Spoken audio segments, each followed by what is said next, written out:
Hey guys, it's Papa Nasty here, and today I'm doing a video about Lord of the Rings, Rise to War, where I'm going to be specifically talking about some of the changes to the new map in Rebuilding Glory RP. Let's get down to business.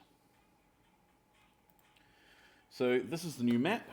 As you can see, it looks different to the old map. Now, one of the big changes here is that you'll notice that each of the starting regions here, there's only 9. So there is Angmar, Lothlorien, Erebor, Rhûn, Mordor, Gondor, Rohan, Isengard. Although in the week that started after us, Isengard has been replaced by Arnor, and then of course there's Lindon as well. So there's only 9 factions instead of 12. However, there are still 12 capitals because there are 1, 2, 3 neutral capitals, and there is still Dol Guldur as well. So yeah, so there's still the same number of everything, but there's less of capitals, but there's less factions. This means that there will be less need for factions to get Explorer.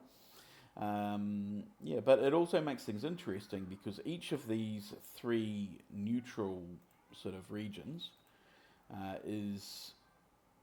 there's only 3 factions that have access to it. Because one of the other big things is that you'll see here that separating each of these sort of larger regions are these things called passes, where this pass here, it's kind of the equivalent of a critical crossing, except that instead of having, critical crossing would have sort of 4 defenders.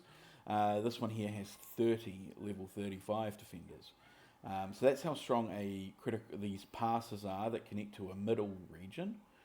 The passes which connect to directly to another faction, level 40, 50 out of 50, and 500k health. And then the passes which connect from a middle faction to Dol Guldur, or to the central Anduin Vale, have 650,000 hit points and 60 level 45 defenders. That is the same strength as a capital. And now with each of these passes, you see here that on one side there is just a regular crossing, and then on the other side there is the sort of very difficult to defeat pass. Now this will make it significant. This will definitely stack the odds in the defender's favour, because people are going to have to send from, say, here to siege it. And now 650k siege damage, that's a lot. Now if you're not going to just kill that just using combat teams, and so they will need to use siege teams. And of course, for the defenders, siege teams are very easy to kill. So it's going to be very high casualties for anybody attempting to take one of these passes here. Or at least especially the ones into Dol Guldur. The smaller sort of ones might not be quite so bad. So that's one of the really big changes, is the map, and this will influence just how everybody plays a lot. Particularly as well, each of these central regions can only be accessed by 3 different factions. So this one up here can be accessed by Loth, Erebor, and Rhûn. This one down here can be accessed by Mordor, Gondor, and Rohan. And then this one over here can be accessed by Angmar, Lindon, and Arnor/Isengard. So this is going to make things interesting, whereby it's just the changes to the map are likely going to change how the game is played in a certain way. Yeah, it's going to massively change things. Next thing that has changed is roads. Okay, so when you have roads built, you will go faster. and things. Now, you need to take these post houses and crossings, and then after you have taken them, you can start to build roads. So now I have a couple of commanders here who are busy at work building roads. It takes 1 hour for each tile to build a road. And yeah, so it takes a long time.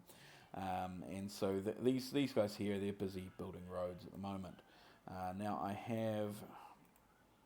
actually have to show you the screen where it's actually where all the magic's happening. So I can go down here to build road, right? And then I've got a commander who's here, and I'm just going to get them to build one tile because I'm waiting for my fort at the moment. Right, and so you see there from that screen that there was 30 alliance coins. I'm not sure if you get 30 alliance coins or it costs you. I think you get 30 alliance coins for building the road, and it takes 1 hour. You can queue up to 10 hours worth of roads. It also costs you because it also costs you 20 stamina for each tile of roading that you're going to do. But of course, you will regain that 20 stamina over the course of the 1 hour while you're building that road. Yep. So that's roads. Now there's some other mechanics that you may or may not have noticed, which is that you see over here, in order to take a crossing, you have to be directly linked to the crossing. So you need to have a fort that is adjacent to it. Now, one of the tricky things too is that you cannot build a fort on a road. And roads, they look like level 1 tiles, but they actually have level 28 defenders. So they're kind of the equivalent of a 150 tile. Don't send your pathers to take roads. Yeah, so in order to take a crossing, and crossings are quite weak, just level 33 defenders. To take a crossing or to take a post house, you need to have a fort built next to it. Now, once I've then taken this crossing here, I'm still directly connected to this one via the other crossing. So you just need one fort on one side. Now, from how it's worded, now I haven't actually tried this because I don't want to waste a fort trying, but from how it's worded, I get the impression that if my fort was, say, here, but then I took a tile here, then I might still be able to take it. But I'm not 100% sure on that. That's just an impression I get from how the description's worded. I will test it later when I've got more ability points to waste building a fort one tile too far away in case I'm wrong. Also with keeps here. Now there were some updates and things that, patch notes and whatnot that sort of said that we were going to need to build a fortress next to a keep, and that fortresses needed to be built on mysterious springs. That's not the case. So to take a keep, it's just the same as if you want to take a crossing or a post house or a tunnel, whereby you need your warband or your fellowship needs to have a fort, just a regular fort, adjacent to the keep. Okay, and then you will be able to take it. So you can see here there's faction occupied can occupy, whereas for some, like for example over in Angmar, if it's still here, you see here that my warband doesn't have any forts next to this. Only the other warband has forts next to it. And there is a note at the bottom here, unlinked cannot occupy. So that is if you do not have a fort adjacent, then you would not be able to occupy it. You can, I believe, still attack it, Like, see, I can march. Oh, this is our own one, so it's probably not the best one. But yeah, like, you know, say like over here, right? I can attempt to occupy it. I can't because it's out of range, and yeah, and it's obstructed. Yeah, there's like, so if your march to somewhere is obstructed, you can click on view. So this is one of the other big things, is that you can't cross enemy tiles, and so here you see this crossing is obstructing me. So yeah, because this crossing is neutral, my troops can't go across this pass. They can't go across this crossing or this pass because it is currently neutral. We do not control it. So when my faction controls it, then I will be able to go across it. Flyers can, of course, go across rivers and mountains. They're not sort of restricted by that, but yeah, for ground troops, we need to go across the crossings and the passes, and that means we need to control those there. So these become an amazing sort of choke point. Anyway, that's most of the changes that I could think of now. Oh yeah, of course. Oh no, it's too late now.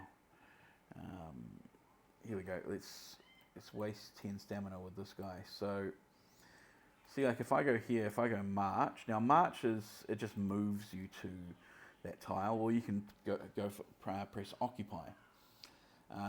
Now occupy will take the tile, march will just move you to it. March is also what you use when you're sweeping. Yeah. Now if I go over here to march, and I march my Gothmog here. Now you see here I've got two different options. I've got recall, and I've got this cancel option. Cancel will stop me at the nearest tile. Recall will recall me to recall this army and let them return to one power land. See, now I'm coming from, that's not where I'm coming from. I'm coming from an effigy. See, now recall will actually take you back to your fort. Right? It will not take you back to where you were marching from. It will take you back to your fort or your settlement. This one here, right, which is just stop. It will stop you on the nearest friendly tile, friendly or neutral tile. So yeah, so my Gothmog's here now. If you recall back to your sort of fort, you should get I think 50% of your stamina refunded. But if you stop like this, you don't get any stamina refunded. I think. Anyway, I hope that this video has been of some use. Please like and subscribe. Also as well, I'll put my affiliate link in the notes. So if you're going to buy any packs from the NetEase shop and whatnot, then please use my affiliate link. Then I'll get some some freebies and stuff from it. Yeah, I hope this is useful. Thanks all. Catch you later.